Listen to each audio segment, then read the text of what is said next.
प्रणाम प्रभु। अनेक बार मैं आपके दर्शनों के लिए आया प्रभु।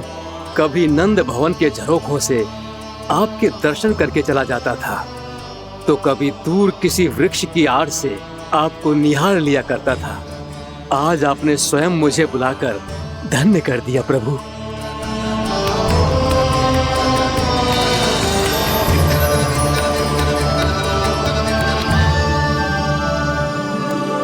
मैंने आपको यहाँ एक विशेष कारण से बुलाया है। आपके श्राप से इस कालिया नाग को मुक्त करने का समय आ गया है। ये तो बहुत ही उत्तम समाचार है प्रभु। इतने वर्ष बीत गए, मुझे आज भी स्मरण है वो दिन जब मैंने उन्हें श्राप दिया था। अपने क्रोध पर नियंत्रण खोकर बहुत बड़ी भूल कर दी थी मैंने प्रभु। बीती हुई घटनाओं पर दुखी होके कोई लाभ नहीं है। हमें भविष्य की ओर देखना होगा।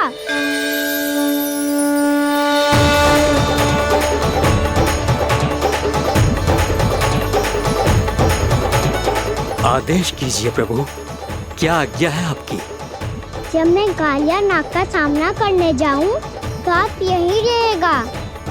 आपको अपने आप पता चल जाएगा कि कब क्या करना है। और हाँ, लौटते जाते समय नारद मुनि से कहिएगा, वो आकर मुझसे भेंट करे। अवश्य प्रभु, प्रणाम। क्या इसने सच्ची में देवर्षि नारद को बुलाया है? नारायण नारायण, आपको संदेश भेजने की आवश्यकता नहीं थी। आप स्मरण करते और मैं चला आता। तुम्हारा कल्याण हो नारद।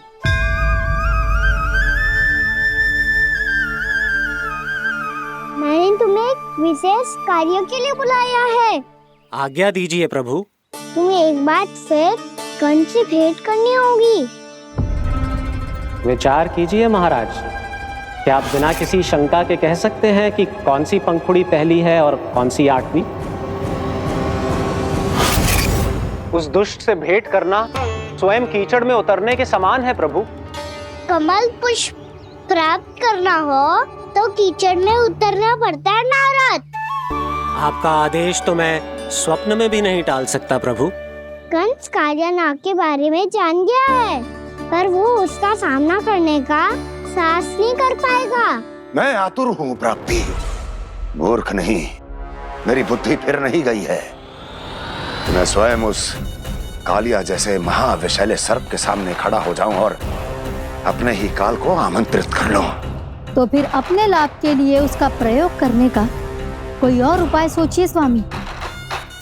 कुछ ऐसा कीजिए कि यमुना नदी का पूरा जल विषैला हो जाए और वृंदावन वासी उसका उपयोग करे, और आपका काल कहलाने वाला वो बालक स्वयं काल के गाल में चला जाए।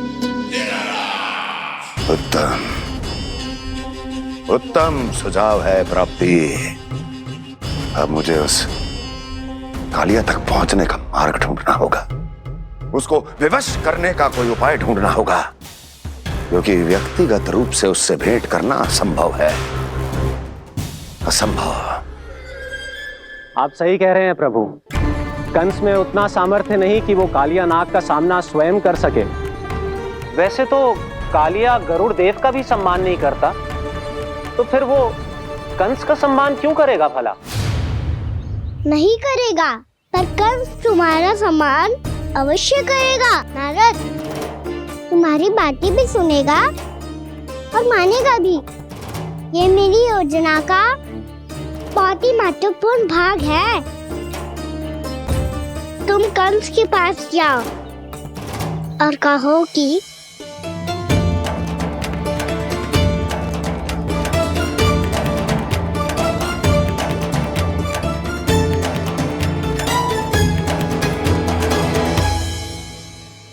संतान अपने माता पिता को तीर्थ का सौभाग्य दिलाती, पर मेरा लल्ला कितना महान कि उसने हमारे घर को ही तीर्थ बना दिया। ऐसा तीर्थ जहां मेरी आंखों के सामने भक्त और भगवान का मिलन हो रहा है। जो आज्ञा प्रभु।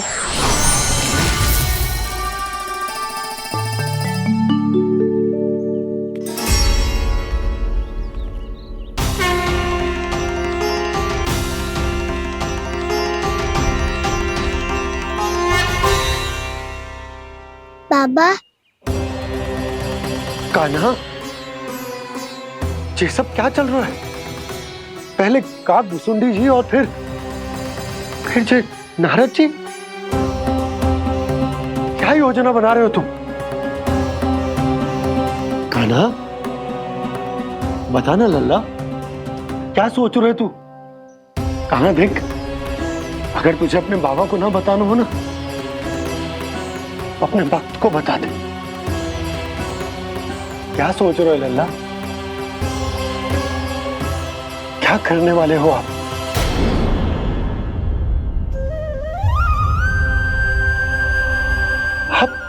आप इतने दुखी क्यों हो? कान्हा, कान्हा, क्या होगा? क्योंकि मुझे आभास हो गया है बाबा, समय आने वाला है। कौन सा समय आने वाला है लल्ला? शीघ्र सब कुछ बदलने वाला है। भैया को मेरा सत्य पता चल जाएगा बाबा।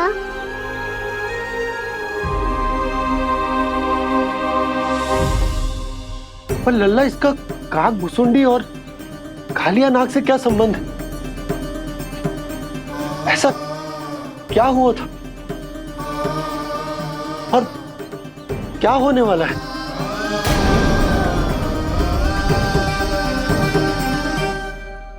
जो होने वाला है बाबा, उसका संबंध उससे है जो सैकड़ों वर्ष पहले हुआ था।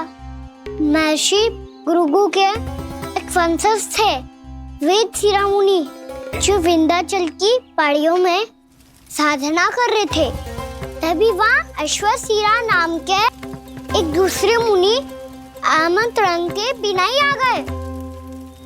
कितना सुंदर और शांतिपूर्ण आश्रम है। यहाँ प्रभु की साधना करने में बहुत आनंद आएगा। शीघ्र ही अश्वशिरा मुनि उपस्थिति के कारण होने वाले व्यवधान से बाध्य होकर वेदशिरा मुनि ने अपनी आंखें खोली। कौन हो तुम और यहाँ क्या कर रहे हो? आपके आश्रम में बहुत शांति है मुनिवर। साधना करने के लिए बहुत ही उत्तम स्थान है ये। मैं चाहता हूँ कि मैं भी यहाँ। आप यहाँ साधना करना चाहते हैं, लेकिन इतना भी नहीं जानते कि किसी के आश्रम में प्रवेश करने से पहले उसकी आज्ञा लेनी चाहिए। आप ये भी नहीं जानते कि यदि कोई यज्ञ कर रहा हो तो बिना अनुमति के वहाँ प्रवेश करने से उसकी यज्ञ साधना भंग हो सकती है। आप क्या साधना करेंगे मुनि? आप तो साधना के योग्य ही नहीं हैं। इतना अपमान! एक मुनि के मुख से इतने कड़वे शब्द शोभा नहीं देते। मैं तुम्हें श्राप देता हूँ, जितनी विषैली तुम्हारी जिह्वा है उतने ही विषैले सर्प बन जाओ तुम। और ऐसा सर्प जो सांस भी ले तो निकट का वातावरण दूषित हो जाए। तुम्हारे इस दुस्साहस के लिए मैं तुम्हें श्राप देता हूँ कि तुम अभी इसी क्षण कौवा बन जाओ, और ऐसा कौवा जो कांव कांव करके अनर्गल प्रलाप करता रहे।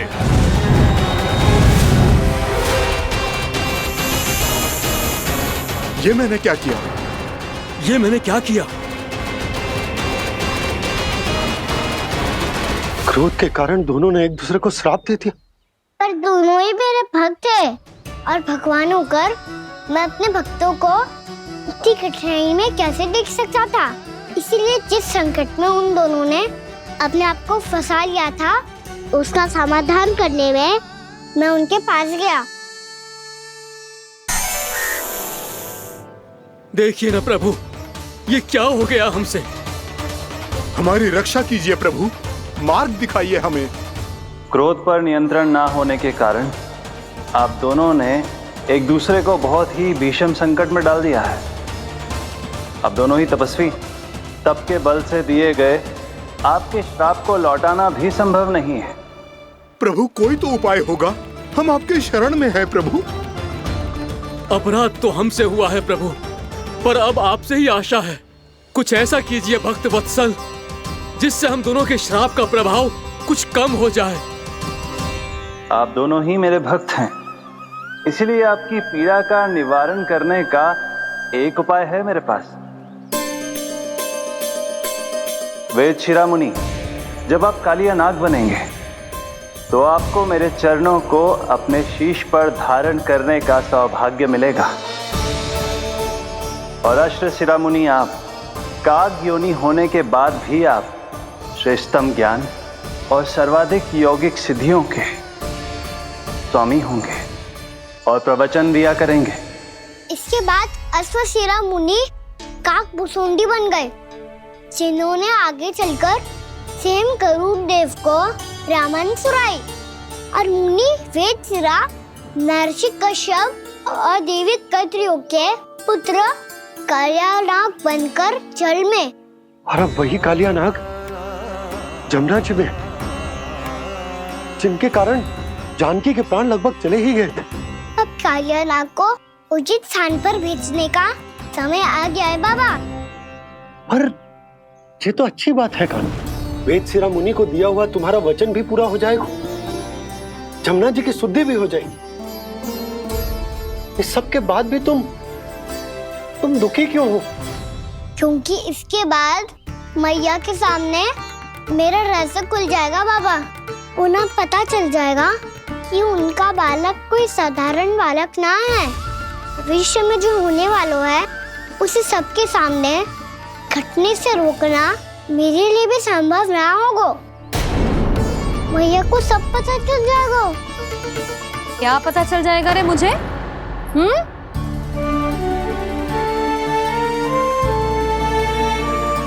यही कि सबसे अधिक प्रेम मैं आपसे ही करता हूँ।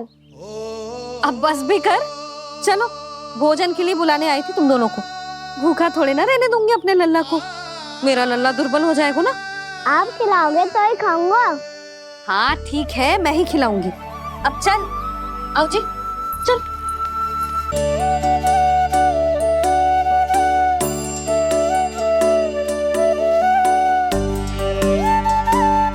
मैया खेलो ना मेरे साथ। मैया सुनो ना, मेरी बात ना मानोगी? अभी बहुत कार्य पड़े लल्ला, देख जानकी को औषधि भी देने जानो है ना। औषधि मैं दे दूंगा, फिर तो खेलोगी ना आप मेरे साथ। पिछले कुछ दिनों से अपनी मैया का अधिक से अधिक प्रेम पाने का प्रयास करो है कान्हा। इसका तो एक ही अर्थ हो सकता कि कछु बहुत बड़ो होने वालों है। कान्हा रुक जा लल्ला। कान्हा क्यों तंग कर रहा है? मैया को पहन लेना। कान्हा, कान्हा, ये क्या करो तूने?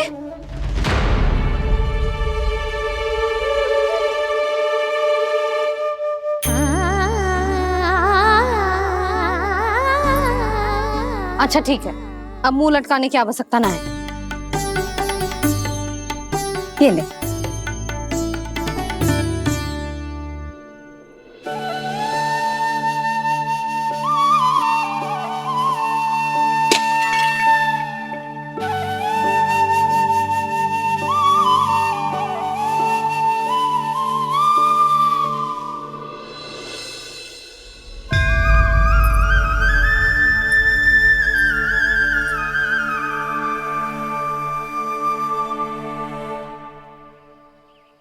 तंग करे मैया को खिजाए, खेले रूठे मनाए,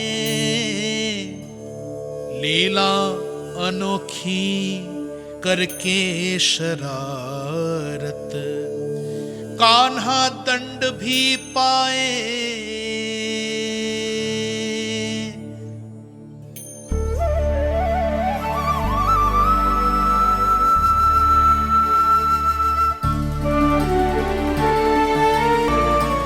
रूठना मनाना, खेलना खिलाना, पहले शरारत करके क्रोध दिलाना और फिर क्षमा मांग लेना, ये सब जानबूझकर कर रहे है कान्हा, जैसे जीवन भर के लिए अपनी मैया की ममता को अपने हृदय में समेट कर रखना चाहते हो। कैसे कैसे करूं उस कालिया से मित्रता, कैसे करूं उसका उपयोग?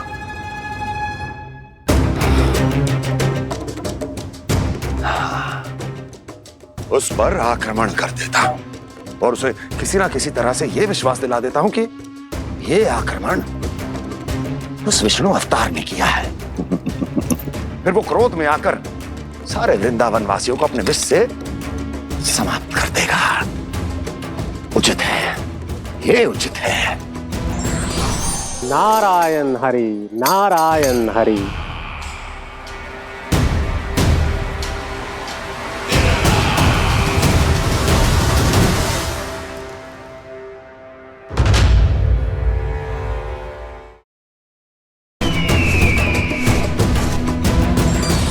नारायण हरि, नारायण हरि।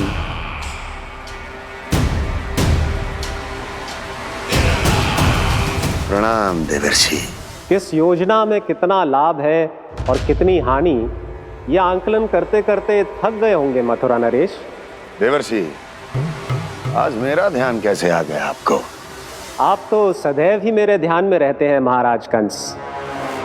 सत्य तो यह है कि मथुरा में जो भी हो रहा है मुझसे छिपा हुआ नहीं है। मैं जानता हूं कि आप किसी भी असुर को वृंदावन क्यों ना भेजें, और वो असुर कितना भी शक्तिशाली क्यों ना हो, कृष्ण का सामना नहीं कर पाता। या तो पराजय स्वीकार करके आपके पास लौट आता है, या तो फिर वीर गति को प्राप्त हो जाता है।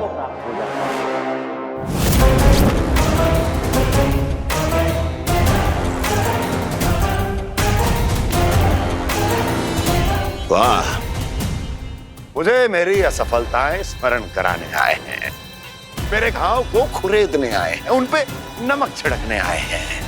मित्र को शत्रु समझने की भूल मत कीजिए महाराज कंस।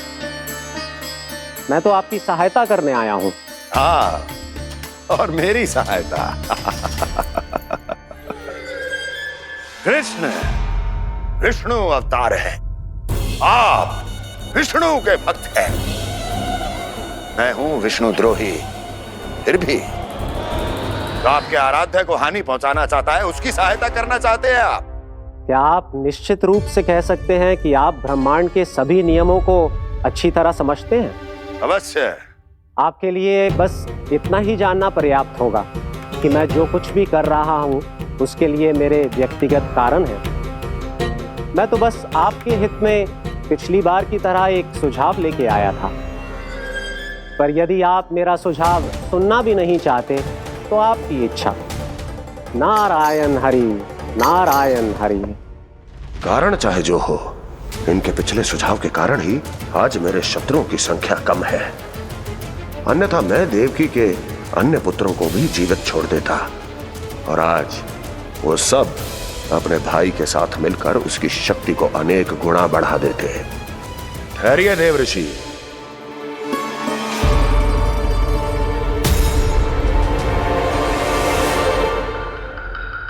बताइए क्या सुझाव है आपके पास? मेरे सुझाव का नाम है कालिया नाग।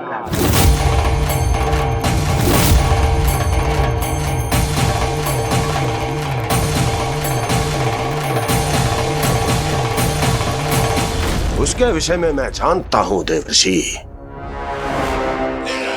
तो समस्या यह है कि मैं स्वयं उससे मिलने नहीं जा सकता, उससे भेंट नहीं कर सकता।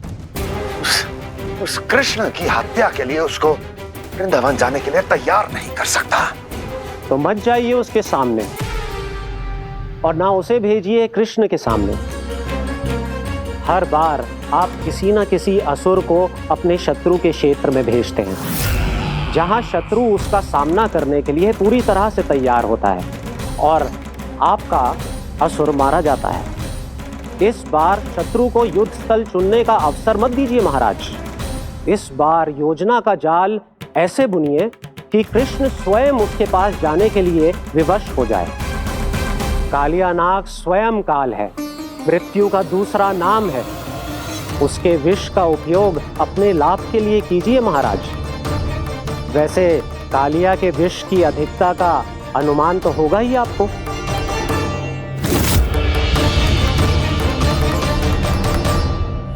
एक बार जो उसके क्षेत्र में पहुंच गया, फिर उसके विष से बचना असंभव है।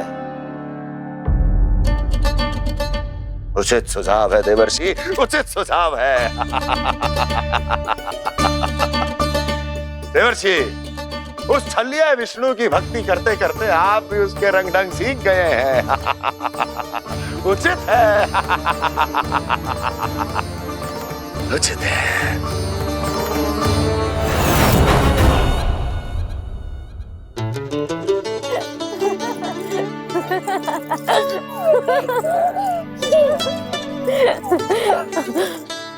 बस बस, बहुत आनंद ले लियो लल्ला। बस अब दूध पी ले। ठहर ठहर, गर्म है। जी ले। ले भी।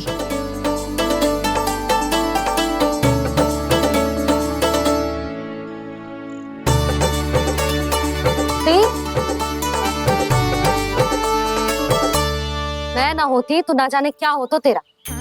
अपने आप दूध भी ना पी सकते है, भावला कहीं का।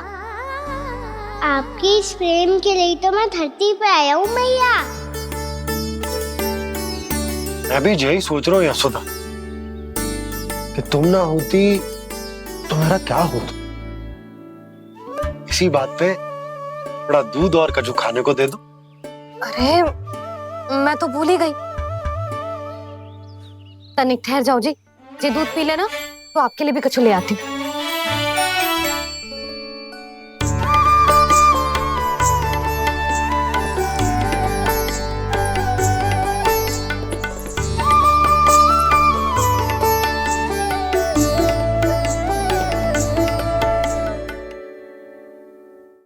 प्रणाम महाराज।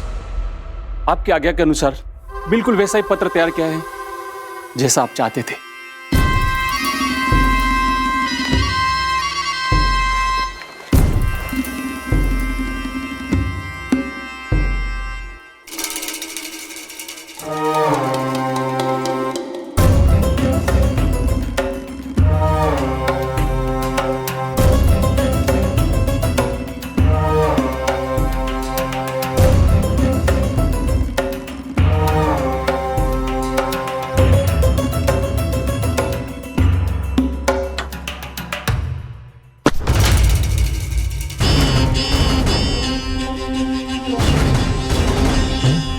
कृष्ण जन्म से लेकर आज तक ये मेरी सबसे महत्वपूर्ण योजना है। इसका सफल होना निश्चित है दूत, किंतु केवल वही करना जैसा मैंने कहा है। जाओ।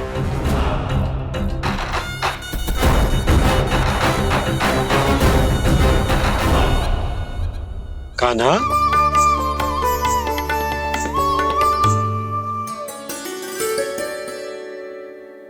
क्या होगा? बाबा मैं चाहता हूँ कि मैया की स्वमता क्रिस्टल फ्रेम की वर्षा मुझ पे सरते ऐसे होते रहे। वो तो होती रहेगी लल्ला।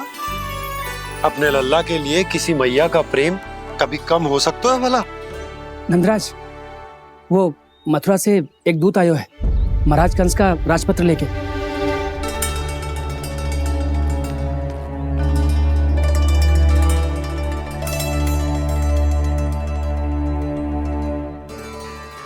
कान्हा, अब क्या करने वाला है? तेरे बाबा कहाँ गए? हाँ? कंस मामा का खेल आरंभ हो गया है, पर मैया वो सब सुनेगी तो व्यर्थी चिंतित हो जाएगी। बस थोड़ा बाहर गया मैया, कछु खा रही से। बाहर इस समय? मैया क्या होगा? मैया देखो ना, पीठ पे कछु हो रहा है। मेरा हाथ ना पहुंचो, आप करो ना। दिखा यहाँ। क्षमा करना मैया, पर अभी बाबा को ही संभालने दो ये सब। कहिए, क्या संदेश लाए हैं आप? नहीं नंदराज, नहीं।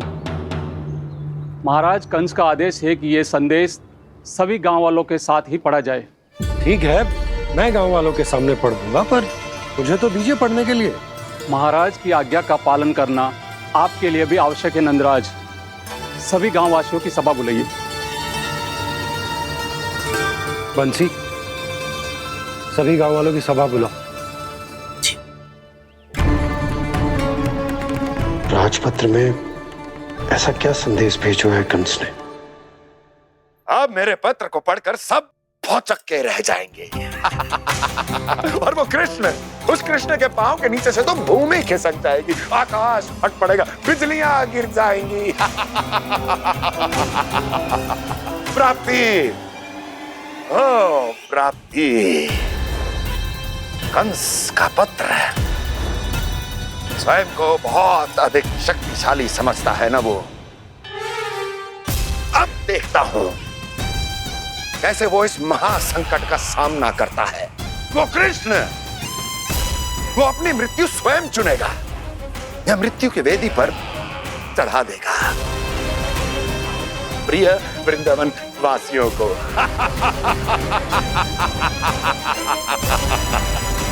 अब आएगा आनंद प्राप्ति, अब आएगा आनंद। सबको इकट्ठा करवा के ही पढ़वाएगो। अवश्य ही कोई विशेष संदेश दिया होगा कंस ने। मैं भी यही सोच रही हूँ सुलक्षणा जी, कछु ना कछु तो विशेष है, पर जे हो क्या सकता है? हाँ, बात तो सही है। ऐसा क्या हो सकता है? सभी गांव वासियों के सामने कहा जाए, कछु तो विशेष अवश्य लग रहे हैं। बाहर तक कोलाहल क्यों हो रहा है? मैया, मैया, अब क्या होगा? मैया देखो ना, सर पे कछु हो रहा है। लल्ला, नारायण ने तुझे हाथ दिए हैं ना? पीठ की बात अन्य थी। अपने सिर की सेवा स्वयं कर। सर पे तो हाथ पहुंच रहा है ना?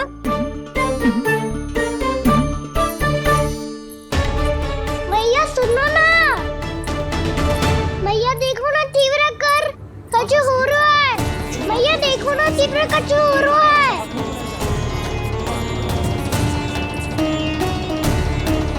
सब लोग आ चुके हैं, अपना संदेश सुनाइए आप। गोपराज नंद और सभी वृंदावन वासियों को सूचित किया जाता है कि मथुरा अधिपति और आप सभी के महाराज कंस ने कल सुबह भव्य पूजा का आयोजन किया है। इसके लिए राज्य को वृंदावन के क्षेत्र के निकट यमुना नदी के मध्य में खिलने वाले 1 कोटि कमल के पुष्पों की आवश्यकता है।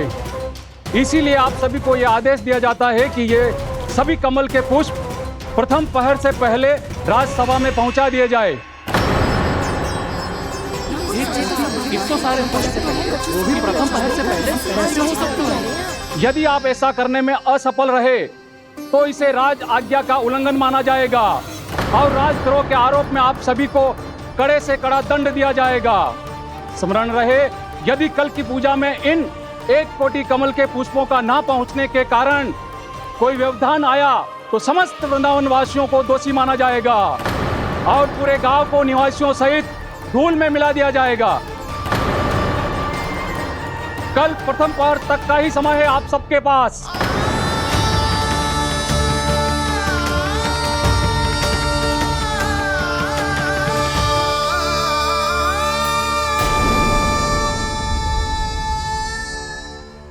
कमल पुष्प, वो भी कल प्रथम प्रहर में? ऐसे कैसे संभव है? और कोई साधारण पुष्प ना, यमुना नदी के मध्य खिलने वाले विशेष कमल के फूल चाहिए उन्हें। लेकिन यमुना नदी में तो कालिया नाग ने विष घोल के रखा है, तो फिर कैसे हो पाएगा? यह संभव है। हमारी मृत्यु का संदेश भेजा है राजा कंस ने। सदैव की भांति इस समस्या पर भी गांव के बड़े ही विचार करेंगे। बालकों का यहाँ होना उचित ना है।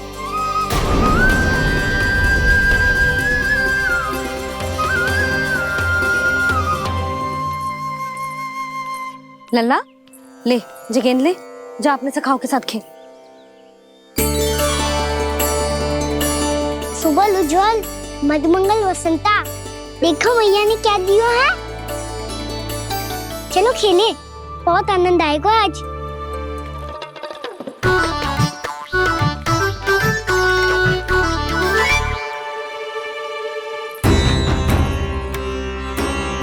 भानु, बंसी, जाओ और शीघ्र ही वो घेरे का कार्य समाप्त करो।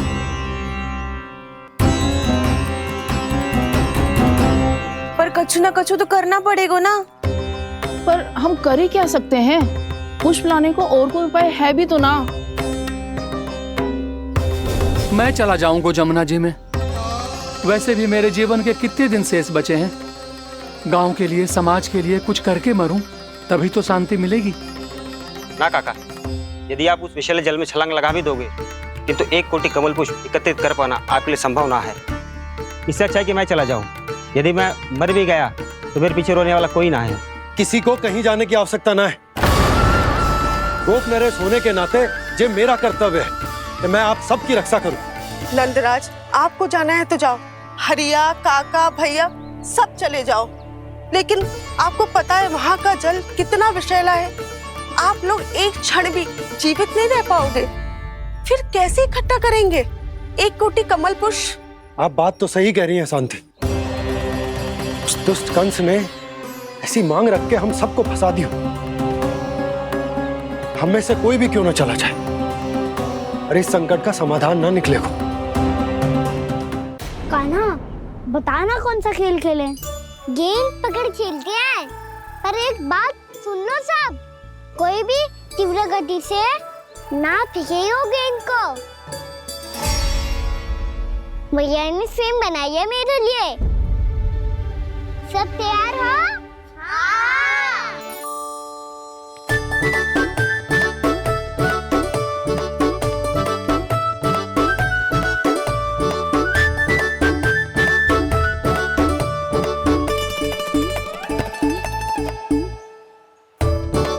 मुझे दो।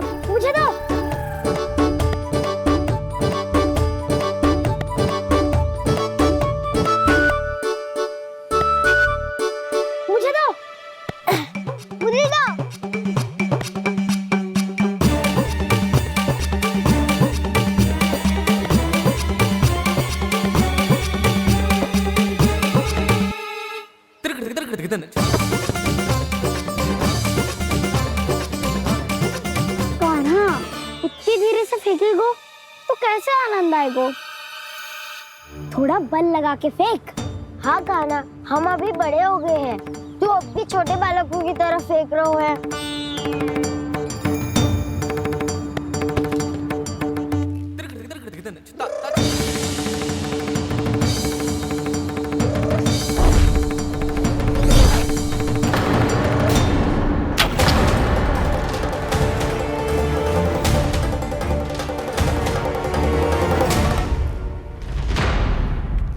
दीदी, ये क्या करो कान्हा? गेंद तो डूब गई।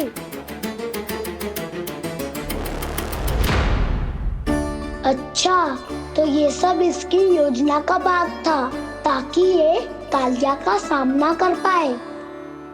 तुम सबने तो कही थी तीव्र गति से फेंको। देखो, फेंकवा दी ना मेरी गेंद मुझसे नदी में। अब मुझे जाके लानी पड़ेगी। रुक जा कान्हा, रुक जा कान्हा। जी क्या बोल रहे थे कान्हा? इसमें तो बहुत संकट है। कोई भी संकट मेरी मैया का उपहार खोने से बड़ा ना है। बहुत प्रेम से बना के उन्होंने दी थी। हे नारायण, कोई उपाय समझ में ना आ रहा है। भैया, अब कैसे करेंगे हम अपने गांव की रक्षा? कीड़े पड़ेंगे उस दुष्ट को। यदि उसके कारण किसी के प्राण चले गए तो कौन सा फल मिलेगा उसे इस पूजा का? तुम सही कह रही हो यशोदा। हमारे पास कोई और दूसरा विकल्प भी तो ना है। यदि हमने मथुरा की राज आज्ञा का पालन ना किया तो इसका दुष्परिणाम पूरे गांव को भुगतना पड़ेगा।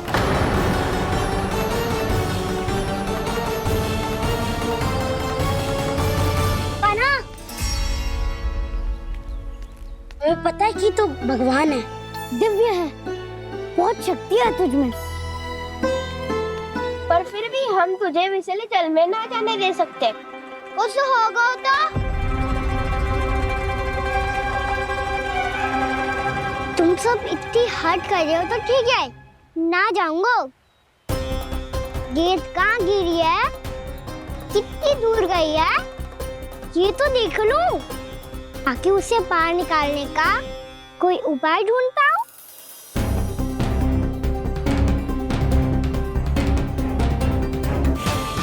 हाँ।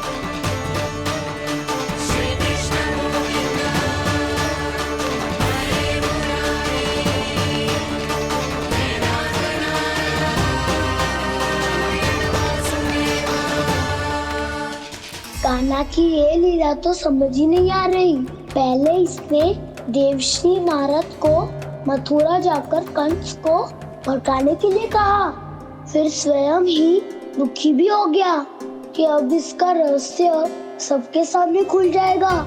और अभी स्वयं में तो इसने कहा था कि गेंद बहुत महत्वपूर्ण है, फिर स्वयं ही उसे नदी के विषैले जल में फेंक दिया।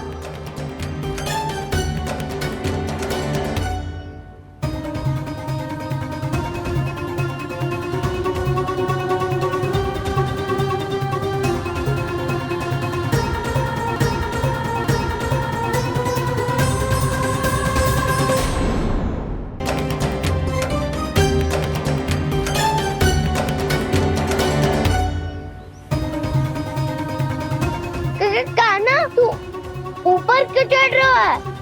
अरे ऊंचाई से देखूंगा तभी तो गेंद दिखेगी।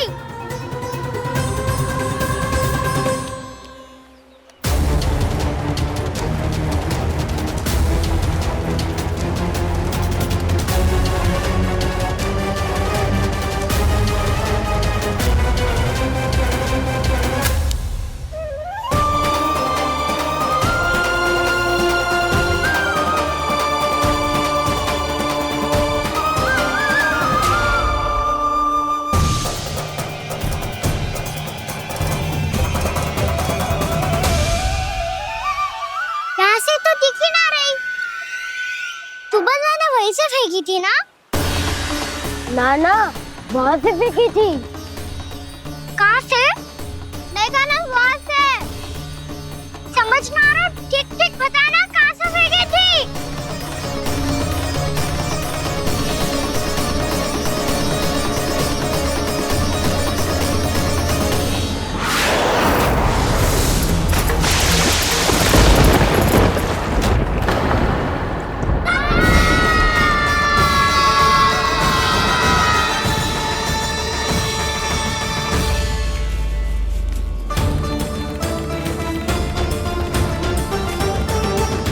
कालिया नाग के क्षेत्र में जाकर कोई भी जीवित वापस ना लौट सको।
कालिया नाग तो उसे देखते ही निकल जाएगा।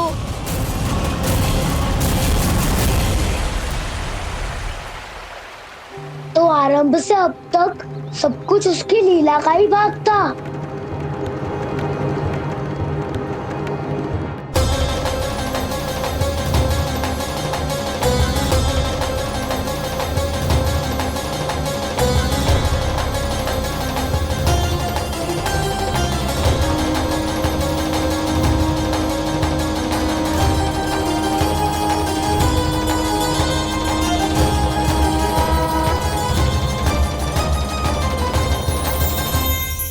इतना सुंदर रूप, मन मोहने वाली मुस्कान, अद्भुत तेज और भगवान जैसी दिव्यता। कौन हो तुम? हाँ, तुम्हें देखकर तो हम सब सम्मोहित ही हो गए।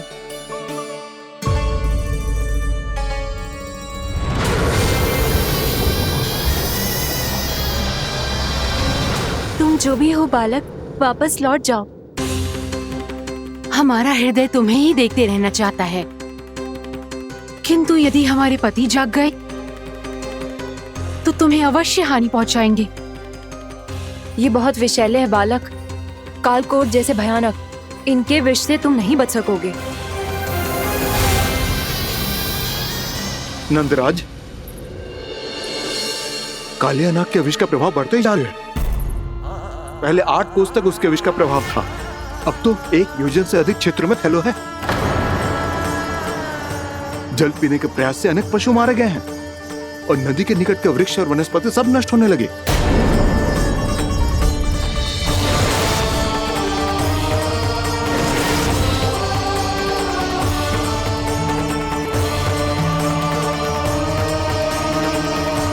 इनके विष की तीव्रता इतनी अधिक है बालक कि इनके संपर्क में आने वाले को तड़पने का भी अवसर नहीं मिलता।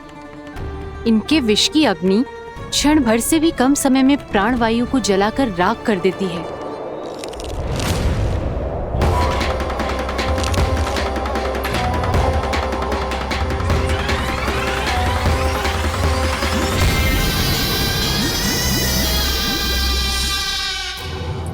तब तो समस्या और भी गंभीर हो जाएगी।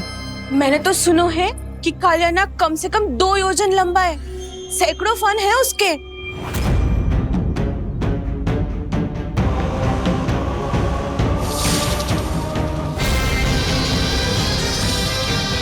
इसका अर्थ तो ये है कि हम दोनों ओर से फंस गए। एक और कंस को 1 कोटि कमल पुष्प देने जो कि कालिया नाग के क्षेत्र में पड़ते हैं, और दूसरी ओर उस कालिया नाग का विष यमुना जी के क्षेत्र में बढ़ता ही जा रहा। इसके कारण हम ही नहीं, निर्दोष पशु पक्षी भी संकट में। इन दोनों समस्याओं का एक ही समाधान है, उस कालिया नाग का सामना करना। और ये ना समझ आ रहा कि हम ये करेंगे कैसे, क्योंकि ये बात साधारण मनुष्य के बस की ना है। हमारे लिए ये असंभव है।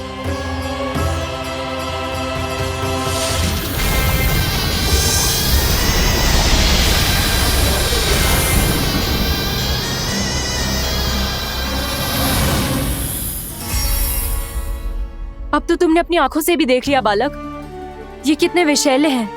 नींद में भी विष उगलते हैं। इससे पहले कि तुम्हें कुछ हो जाए, चले जाओ यहाँ से, मान लो हमारी बात। आप सब मुझे जानती भी नहीं और फिर भी मेरी इतनी चिंता कर रही हैं आप। माँ की ममता भेदभाव नहीं जानती। तुम भी किसी के पुत्र हो और हम सब भी माँ हैं। एक माँ को हर बालक में अपनी ही संतान दिखाई देती है, इसलिए हम तुमसे विनती करते हैं, वापस चले जाओ, बचा लो अपने प्राण। मेरी चिंता मत कीजिए, मुझे कुछ नहीं होगा। होगा, अनर्थ होगा यदि ये उठ गए तो।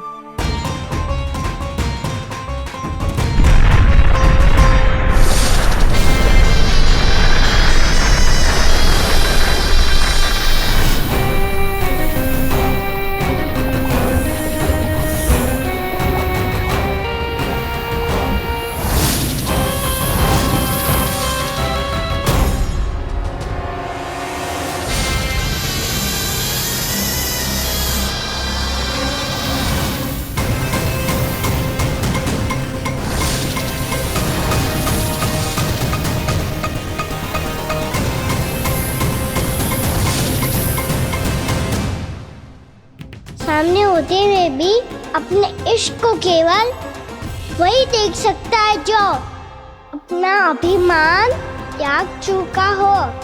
पर पूर्व जन्म में मेरा भक्त होने के नाते मेरा सत्य स्वरूप देख पाने में मुझे इसकी सहायता करनी चाहिए।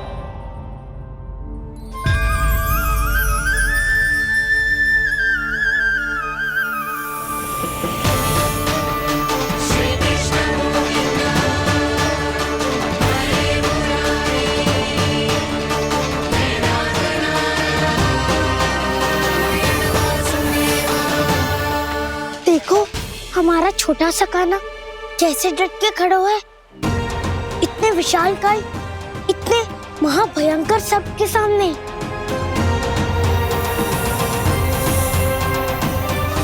ये कोई भगवान नहीं है जो इसके सामने हाथ जोड़ रही हो तुम सब।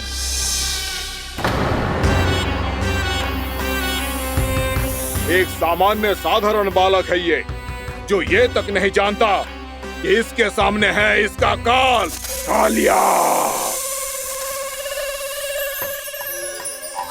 तू कौन है बालक? मेरे इतने निकट आकर भी तू जीवित कैसे है? मेरी नहीं, अपनी चिंता करो कालिया। बहुत मनमानी कर ली तुमने। अब बस मैं तुम्हें रोकना हूँ। अब बस मैं तुम्हें रोकना हूँ। मैं तुम्हें रोकना हूँ। बित्ते भर का है तू, मेरे विष के बारे में जानता ही क्या है? और कहता है मुझे रोकने आया है। किससे? किससे रोकना चाहता है तू मुझे? मुझे क्रोध दिलाने की भूल मत कर बालक। अपनी फुंकार से ही तेरी इस मुस्कुराहट को अंतिम मुस्कुराहट बना सकता हूं मैं। शीघ्र बता, कौन है तू और किसने भेजा है तुझे? तुम्हें आवाज दी है कि अपनी पुकारों से तुम कितना विष भूल चुके हो। पवित्र यमुना नदी को कितना दूषित कर दिया तुमने। और यही नहीं, तुम्हारे कारण निकट के जीव जंतुओं, वृक्ष, वनस्पतियों सबको हानि पहुंच रही है। तो क्या? मुझे उससे क्या? मुझे है आपत्ति है मुझे तुम्हारी इस व्यवहार से, और इसीलिए तुम्हें यहाँ से जाना होगा। यहाँ से जाना होगा।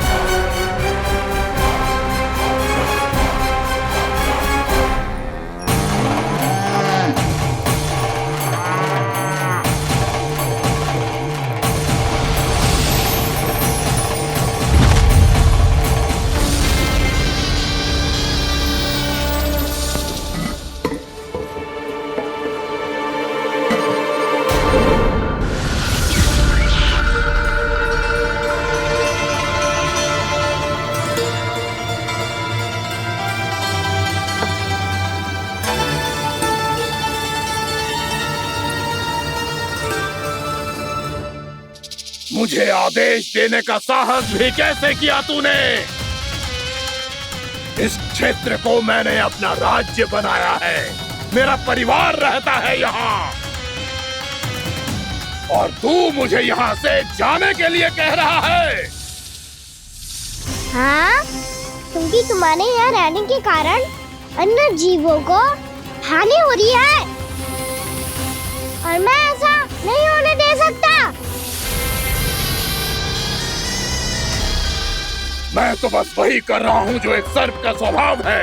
विष फैलाना स्वाभाविक है मेरे लिए,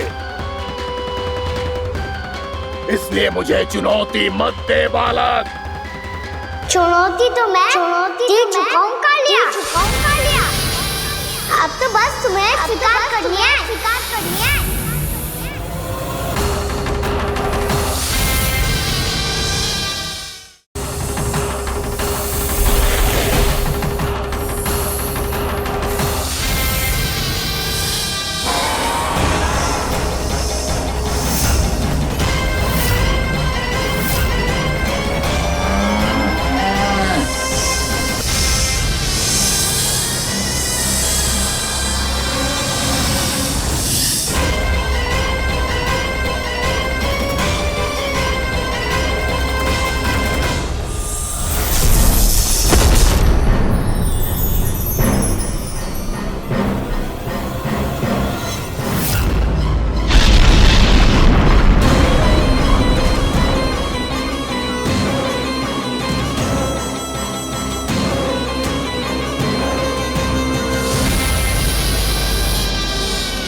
चांदनी दे रहा हूँ, यहाँ से चले जाओ। अपनी भूल को पहचानो कालिया, तुम जो कर रहे हो अनुचित है।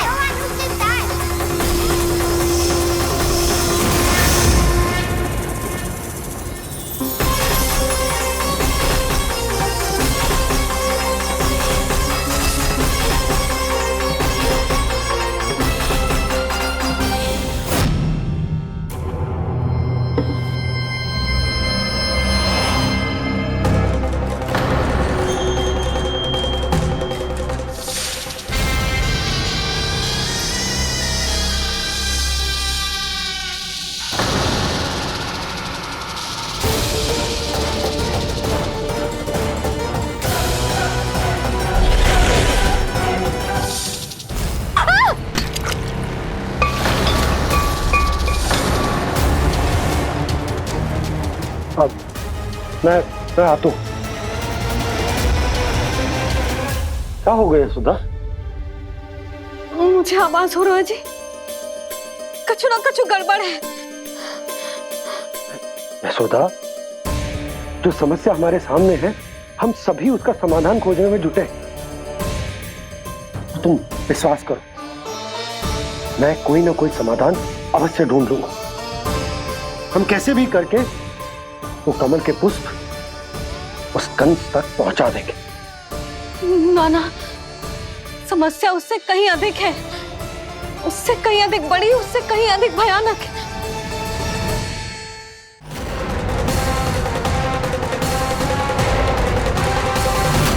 विस्की ये बूंद से ही सबके प्राण चले जाते हैं। इसने तो विस्की धारियां फेंकी है खाना पे। कान्हा कैसे बच्चे को अधिक विष से? इसका विष तो क्या, ये सर स्वयं भी छू तक नहीं पाएगा हमारे कान्हा को।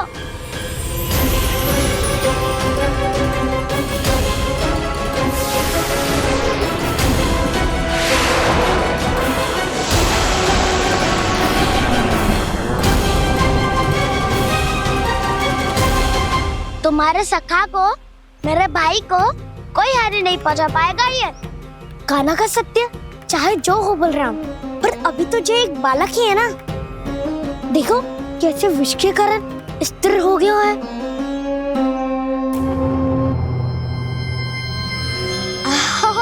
हाउ सर्फ ने कितनी आसानी से अपनी पूंछ से बांध लिया है। मुझे यहाँ से भगाना चाहता था ना तू? अब मैं तुझे दिखाऊंगा अपना सामर्थ्य। ये मूर्ख किसे बांधना चाहता है अपनी पूंछ में? उन्हें जिनका विस्तार सारे ब्रह्मांड में है, या उन्हें जो स्वयं अनंत है? पर देवराज, प्रभु ऐसा करने ही क्यों दे रहे हैं कालिया को? आप सब भूल रहे हैं देवगण, कालिया पूर्व जन्म में प्रभु का बहुत बड़ा भक्त था। उसी भक्ति का फल मिल रहा है अब इसे।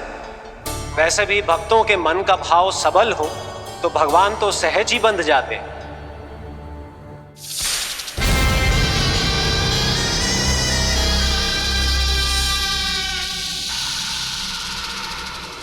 बलराम, तुमने ही तो कही थी कान्हा को कछु ना होगो।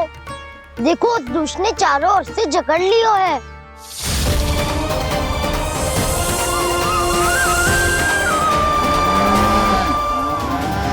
ये क्या कह रही हो तुम? सुधा जी, क्या हुआ? घबरा क्यों रही हो आप? सुलक्षणा, मुझे आभास हो रहा है कुछ बहुत बड़ी अनहोनी हो गई है। नंदराज, नंदराज, नंदराज!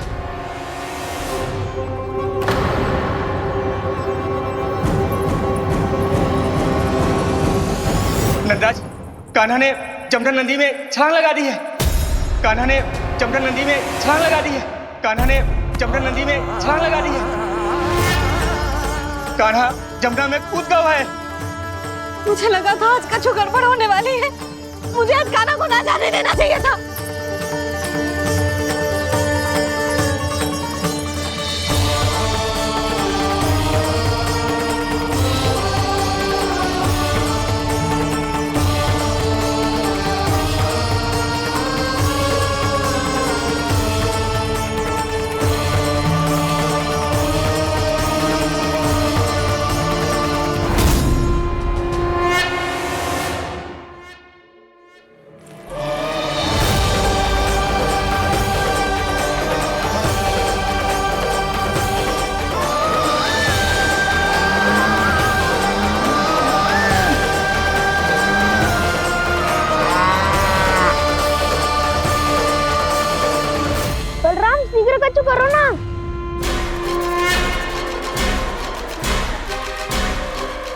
कुछ भी करो पर कान्हा को बचाओ।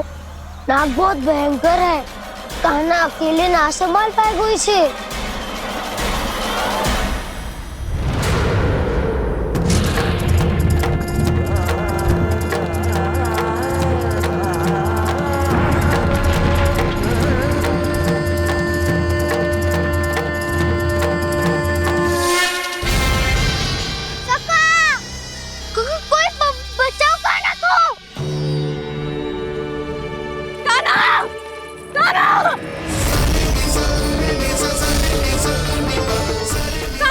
यशोदा, यशोदा रुको। छोड़ दो मुझे, छोड़ दो मुझे। जीजी संभालो, बावली हो गई क्या? जीजी संभालो। कान्हा, कान्हा।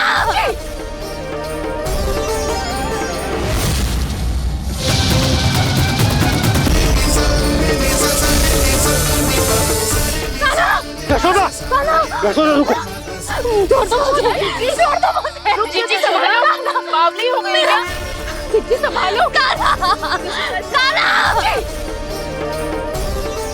देखो अब कैसे तुम्हारे अस्थियों को तोड़कर छोटे छोटे टुकड़ों में बदल दूंगा मैं।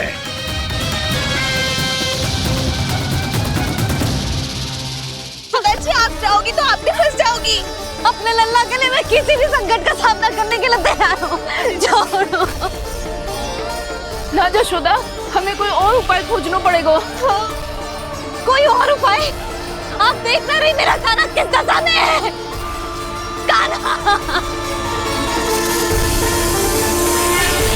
मैया के वश में नहीं है, नहीं तो ये अपने लल्ला के लिए साक्षात काल का भी सामना कर ले। ये तो केवल कालिया नाग है। हे नागराज, आप मेरे प्राण ले लो पर कान्हा को छोड़ दो। ना नागराज, आप मेरे प्राण ले लो, मैं विरोध भी ना करूंगी। ना नागराज, आप मुझे मार दो पर मेरे कान्हा को छोड़ दो। ना ना ना ना नागराज, मेरे प्राण ले लो, हमारे कान्हा से क्या शत्रुता है आपकी? प्रभु के लिए जो प्रेम यशोदा मैया के हृदय में है, वही इन सभी गोपियों के हृदय में भी है।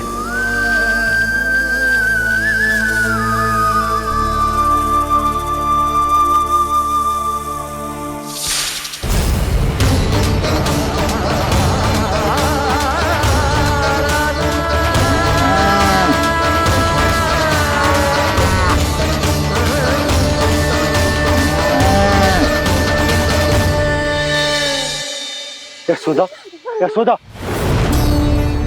देखो इन गोपियों को, इन गैयाओं को, इन सब के मन में भी तुम्हारी भांति ही ममता भरी हुई। वो सब भी कान्हा से उतना ही प्रेम और स्नेह करती है, उतनी ही ममता से भरी हुई है जितनी कि तुम। तो तुम ही सोचो, जिसके साथ इतनी ममता और इतना स्नेह, इतना प्रेम, उसका कोई क्या कर सकता है? उस कालिया नाग का विष इस सब आशीर्वादों के सामने कछु न है। कछु करो जी, उसे बोलो वो मेरे प्राण ले ले, मेरे कान्हा को छोड़ दे। यशोदा,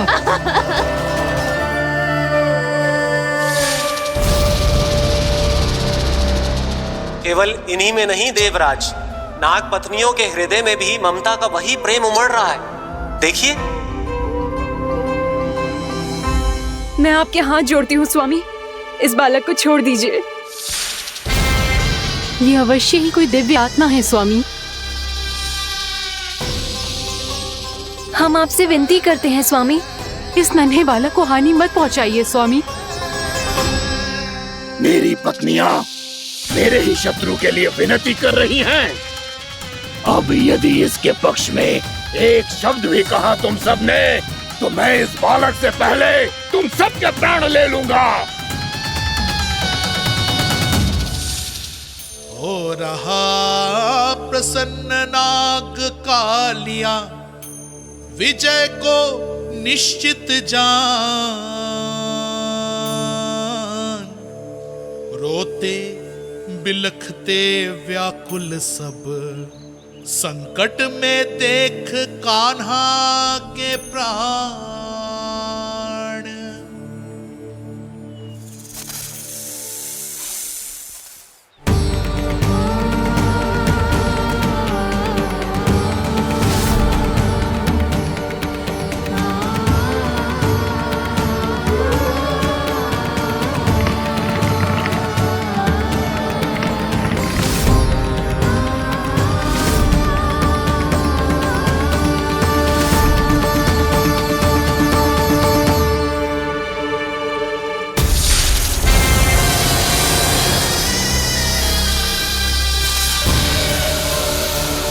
कुछ करो जी, मेरे लल्ला को बचा लो, कोई तो कुछ करो। जीजी संभालो जीजी ना। यशोदा, यशोदा तुम शांत हो जाओ, मैं कान्हा को वापस लेकर आऊंगा, मैं रक्षा करूंगा उसकी। ना नंदराज, नंदराज नहीं, कम से कम आप तो समझो नंदराज, कालिया के पास आप जाओगे तो आप भी फंस जाओगे।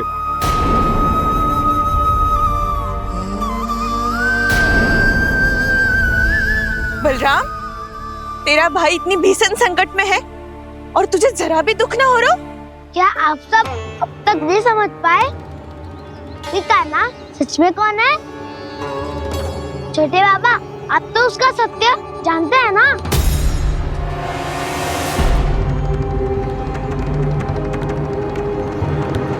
मानता हूँ कि आप सब कान्हा के रहस्य के बारे में नहीं जानते, पर क्या उसके जन्म से आज तक घटी एक से बढ़कर एक विचित्र घटनाओं को भी भूल गए हैं आप सब? भूल गए हैं कि कैसी पूतना जैसी राक्षसी उसका कुछ बिगाड़ नहीं पाई, कैसे तरनावती जैसा भयानक राक्षस उसे एक खरोच भी नहीं दे पाया था।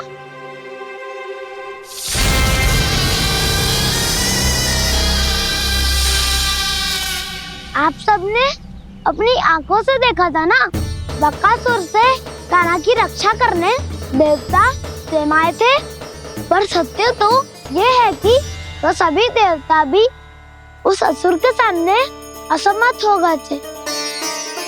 तब कान्हा ने बहुत ही आसानी से उस भयंकर असुर का वध किया था, एक ही बार में धराशायी कर दिया था उसे। तो आप सभी सोचिए, बार बार ऐसे असाधारण कार्य करने वाला बालक साधारण कैसे हो सकता है? अब तो आरंभ से ही सारा सत्य जानते हैं छोटे बाबा। रहस्य छुपाने में सदैव कान्हा की सहायता करते आए हैं आप, और आज आप स्वयं ही उसके सत्य को भूल रहे हैं। और तुम सब भी तो जानते हो कान्हा की शक्तियों के बारे में, तो क्या तनिक भी विश्वास ना है अपने सखा पे? बलराम, जे तू क्या कह रहे है? मैंने जो कहा उसका एक एक शब्द सत्य है छोटी माँ। यदि प्रभु की इच्छा हुई तभी कुछ ही क्षणों में सब कुछ अपनी आंखों से स्वयं अनुभव कर लेंगे आप।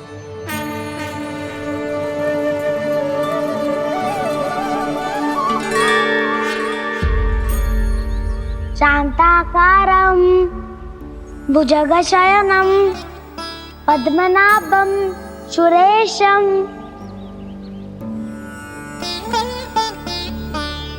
विश्वाधारं गगनसदृशं मेघवर्णं शुभांगं लक्ष्मीकान्तं कमलनयनं योगी वीरध्यानगम्यम्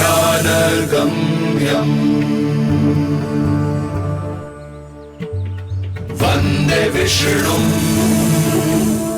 भवभयहरं सर्वलोकैकनाथम्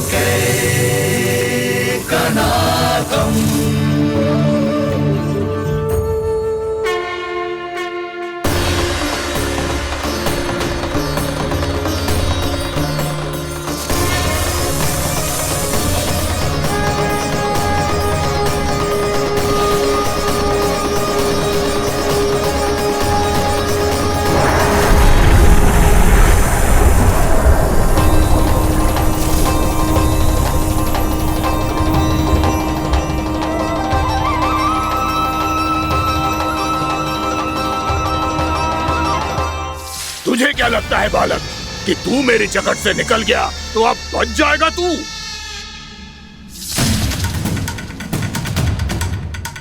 मेरे विष से अपनी प्राण रक्षा करने में सफल रहा, मेरी जगत से भी छूट गया, पर मेरे दंश से नहीं बच पाएगा।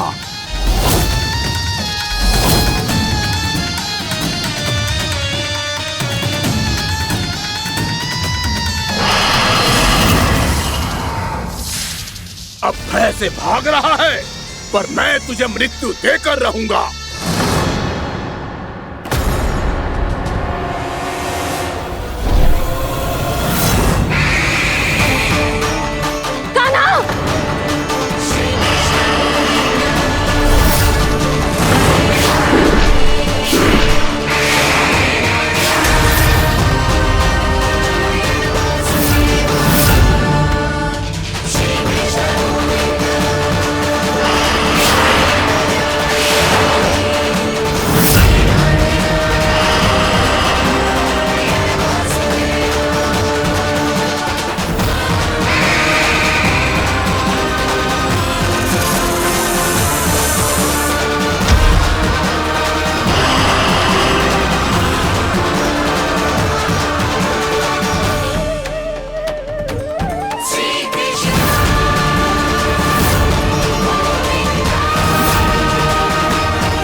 मेरा नन्हा सा कान्हा कितनी देर भाग पाएगा?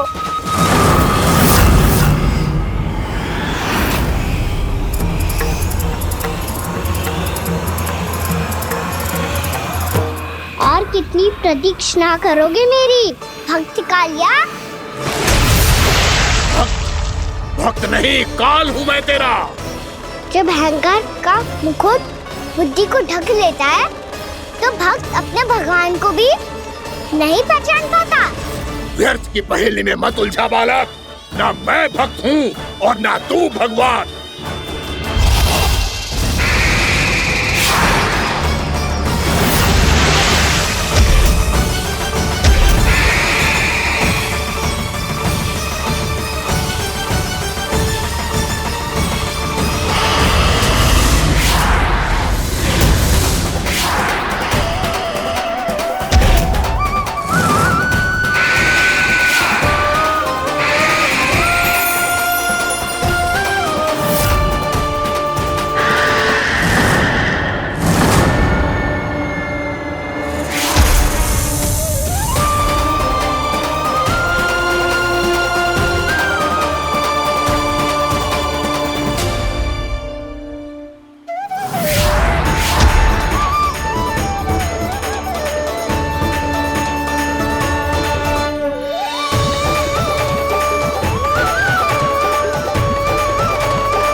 जिसके लिए इतने व्याकुल हो रहे थे, उसे छूकर कालिया नाग का हलाहल जैसा विष भी चरणामृत बन गया है और यमुना जी के जल में फैल चुके विष के प्रभाव को भी नष्ट कर रहा है।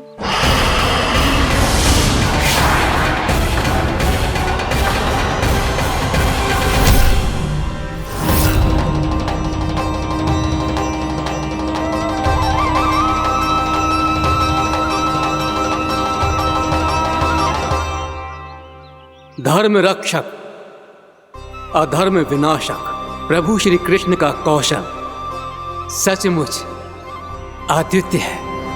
नारायण नारायण।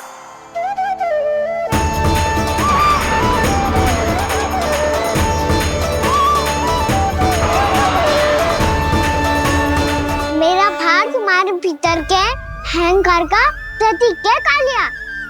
अब तुम्हारा अहंकार, तुम्हारा अज्ञान मेरे पाँव के नीचे है और तुम्हारी पूंछ अर्थात तुम्हारे प्राण मेरे हाथ में। अब तुम क्या करोगे भक्त?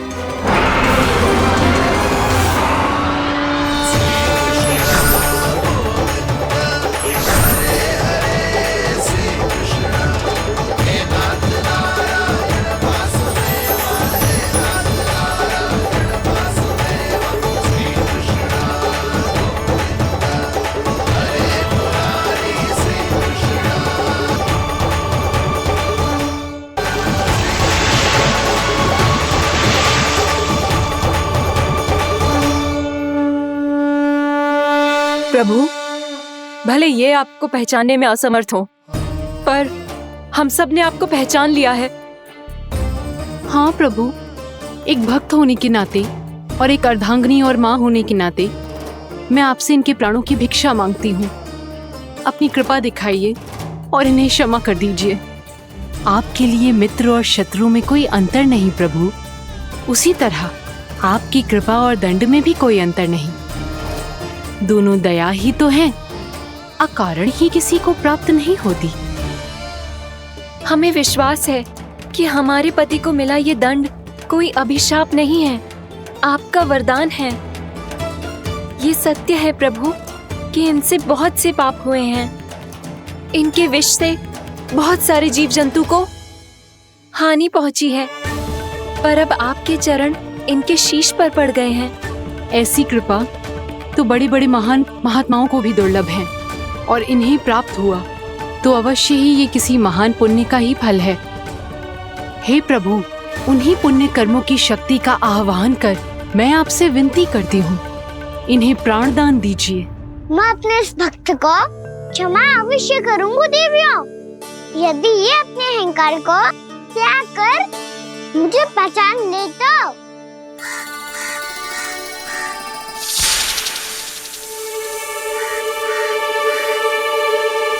मैं तुम्हें श्राप देता हूँ, जितनी विषैली तुम्हारी जिह्वा है उतने ही विषैले सर्प बन जाओ तुम।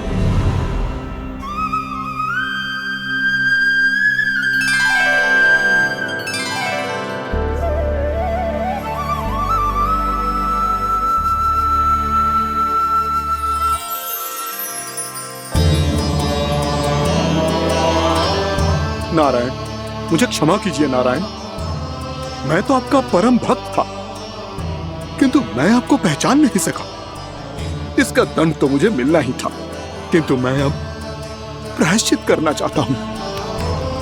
इसके लिए यदि आप मेरे प्राण भी ले लेंगे तो भी मुझे कोई दुख नहीं होगा। मैं अपना जीवन, मृत्यु और अपना अस्तित्व सब कुछ आपको समर्पित करता हूं। मैं तुम्हारे क्रोध के कारण श्राप मिला, जिसे विशाल सर्प के रूप में तुम्हारा जन्म हुआ, और सर्प का तो स्वभाव है विष फैलाना। इसीलिए तुम्हें दंड नहीं दूंगा मैं, सिर्फ सभी अपराधों का पश्चाताप कर लिया। इसीलिए मैं तुम्हें क्षमा करता हूँ कालिया।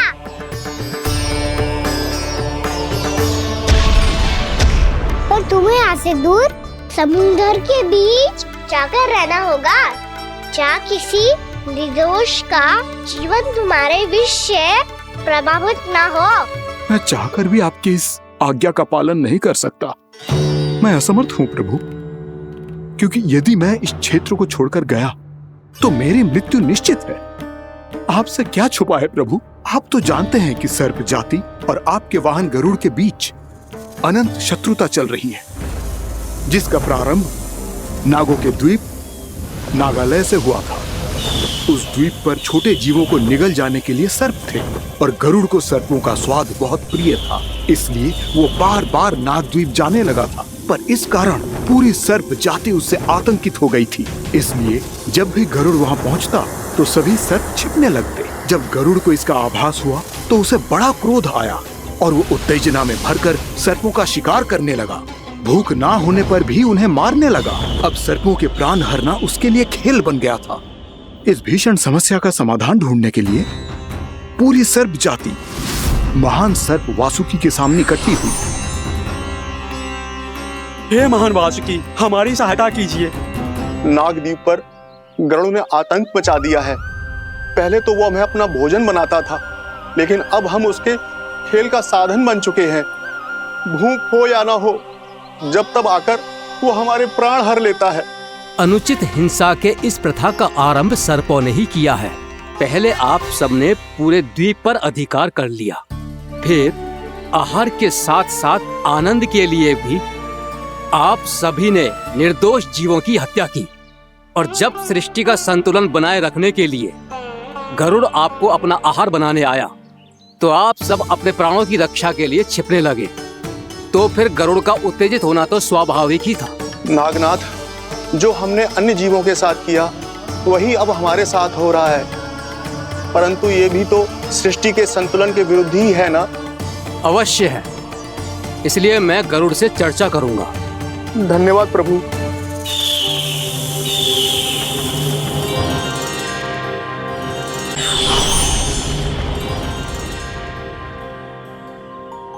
श्री नारायण के वाहन पक्षीराज गरुड़, मैं संपूर्ण सर्प जाति की ओर से आपसे एक निवेदन करने आया हूँ। कहिए, क्या कहना चाहते हैं आप? हे पक्षीराज, यदि आप हम पर ऐसे ही आक्रमण करते रहे तो शीघ्र ही हमारी प्रजाति समाप्त हो जाएगी। इसीलिए हमारी आपसे विनती है, यदि आप उचित समझें तो सर्पों के किसी एक घर से हम आपको एक सर्प प्रतिदिन अर्पित करेंगे। आप उसको आहार बनाइए और अन्य सर्पों को जीवित रहने का अधिकार दीजिए। मुझे स्वीकार है। तब से प्रतिदिन किसी एक घर से एक सर्प गरुड़ के भोजन के लिए भेजा जाने लगा। समय के साथ मेरे घर की भी बारी आई, परंतु मैंने एक बहुत बड़ी भूल कर दी। समय आ गया है स्वामी, आज गरुड़ के आहार के लिए इसे चुना गया है। कौन है यह गरुड़ और क्यों दूं मैं इसे कोई भेंट? स्वामी, सभी सर्प राज्यों और गरुड़ के बीच में यही समझौता हुआ है, हमें इसका सम्मान करना ही होगा। मैंने कोई समझौता नहीं किया, मैंने कोई वचन नहीं दिया और ना ही मैं किसी गरुड़ से भयभीत होता हूँ। यदि इस राज्य में किसी को सर्पों को अपना आहार बनाने का अधिकार है तो वो केवल मुझे है। अब से गरुड़ को दी जाने वाली हर भेंट मुझे दी जाएगी, महाविषधारी महान नागराज कालिया को। यह और कुछ नहीं, मेरा अभिमान था प्रभु, और ये मेरे इस जन्म की सबसे बड़ी भूल थी। क्योंकि फिर जब गरुड़ को इस बारे में पता चला तो कालिया, अभिमान में आकर तूने अपने काल को ललकारा है। जिस कालिया के नाम में ही काल छिपा है, तू उसे ललकारने का दुस्साहस कर रहा है। गरुड़ स्वयं को भगवान विष्णु का वाहन कहता है, तो वाहन का ही कर्म कर। स्मरण रख, इस धरती के सर्वश्रेष्ठ योद्धाओं के लिए भी मैं मृत्यु का दूत हूँ। विनाश काले विपरीत बुद्धि। तुझ जैसे मूर्ख सदा इस युक्ति को सार्थक करते आए हैं। अपने विनाश को आमंत्रण किया है तो अब भोग।